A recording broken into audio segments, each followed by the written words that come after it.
ಧರ್ಮಸ್ಥಳದಲ್ಲಿ ಆದಂತ ಅನ್ಯಾಯ ಏನು ಧರ್ಮಸ್ಥಳಕ್ಕೆ ಕೆಟ್ಟ ಹೆಸರನ್ನ ತರುವಂತಹ ನಿಟ್ಟಿನಲ್ಲಿ ಚಿನ್ನಯ್ಯ ಟೀಮ್ ಯಾವ ರೀತಿ ಒಂದು ಕಥೆಯನ್ನ ಹೆಣೆದಿತ್ತು ಅದರ ವಿರುದ್ಧ ಈಗಾಗಲೇ ರಾಜ್ಯದಾದ್ಯಂತ ಆಕ್ರೋಶ ವ್ಯಕ್ತವಾಗ್ತಾ ಇದ್ದು ಚಿನ್ನಯ್ಯನಿಗೆ ಬುರುಡೆ ಸಪ್ಲೈ ಮಾಡಿದವರಿಗೂ ಕೂಡ ಸಂಕಷ್ಟ ಎದುರಾಗಿದೆ. ಟಿವಿ ನನ್ನಲ್ಲಿ ಮತ್ತೊಂದು ಮೆಗಾ ಎಕ್ಸ್ಕ್ಲೂಸಿವ್ ಸುದ್ದಿ ಇದು. ಬುರುಡೆ ತಂದುಕೊಟ್ಟಂತ 10 ರಿಂದ 12 ಜನರ ಬಂಧನ ಆಗುವಂತ ಸಾಧ್ಯತೆ ಇದೆ.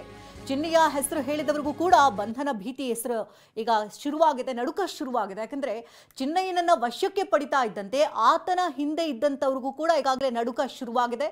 ಮತ್ತೊಂದು ಮೆಗಾ ಎಕ್ಸ್ಕ್ಲೂಸಿವ್ ಸುದ್ದಿ ಏನಂದ್ರೆ ಬುರುಡೆ ತಂದುಕೊಟ್ಟಂತ 10 ರಿಂದ 12 ಜನ ಈತನಿಗೆ ಬುರುಡೆ ತಂದುಕೊಟ್ಟವರ ಬಂಧನ ಆಗುವಂತ ಎಲ್ಲಾ ಸಾಧ್ಯತೆಗಳು ದಟ್ಟವಾಗಿದೆ. ಚಿನ್ನಯ್ಯ ಈಗಾಗಲೇ 1-2-3 ಜನರ ಹೆಸರು ಕೂಡ ಹೇಳಿದ್ದಾರೆ. ಅವರೆಲ್ಲರನ್ನ ಕೂಡ ವಶಕ್ಕೆ ಪಡೆಯುವಂತ ಸಾಧ್ಯತೆ ದಟ್ಟವಾಗಿದೆ. ದೇಶದಾದ್ಯಂತ ಒಂದು ರೀತಿ ಕೋಲಾಹಲವನ್ನೇ ಎಬ್ಬಿಸಂತ ಕೇಸ್ ಇದು ಸಾಕಷ್ಟು ರೋಚಕ ತಿರುವುಗಳನ್ನು ಪಡೆದುಕೊಂಡಿತ್ತು.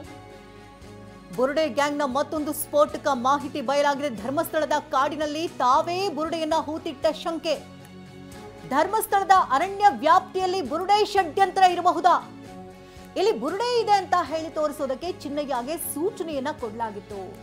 ತಂದಿದ್ದಂತಹ ಬುರುಡೆ ಅಲ್ಲದೆ ಮತ್ತೊಂದು ಬುರುಡೆಯನ್ನ ಇರಿಸಿ ಸಂಚನ್ನ ರೂಪಿಸಲಾಗಿತ್ತ. ಕಳೇಬರ ಶೋಧದ ವೇಳೆ ಸ್ಥಳ ಎಸ್ಐಟಿಗೆ ತೋರಿಸುವುದಕ್ಕೆ ಸಲಹೆಯನ್ನ ಕೊಡಲಾಗಿತ್ತು. ಎಸ್ಐಟಿಗೆ ಆ ಜಾಗವನ್ನ ತೋರಿಸುವಂತೆ ಚಿನ್ನಯ್ಯಗೆ ಸೂಚನೆ ಏನಾದ್ರೂ ಕೊಟ್ಟಿದ್ರ? ಗ್ಯಾಂಗ್ ಬುರುಡೆ ಹೂತಿರುವ ಅನುಮಾನದ ಮೇಲೆ ತನಿಖೆಯನ್ನ ನಡೆಸಲಾಗ್ತಾ ಇದೆ. ಬುರುಡೆ ಚಿನ್ನಯ್ಯನ ವಿಚಾರಣೆ ನಡೆಸ್ತಾ ಇರುವಂತಹ ಎಸ್ಐಟಿಗೆ ಹಲವು ಮಾಹಿತಿಗಳು ಸಿಗ್ತಾ ಇದೆ.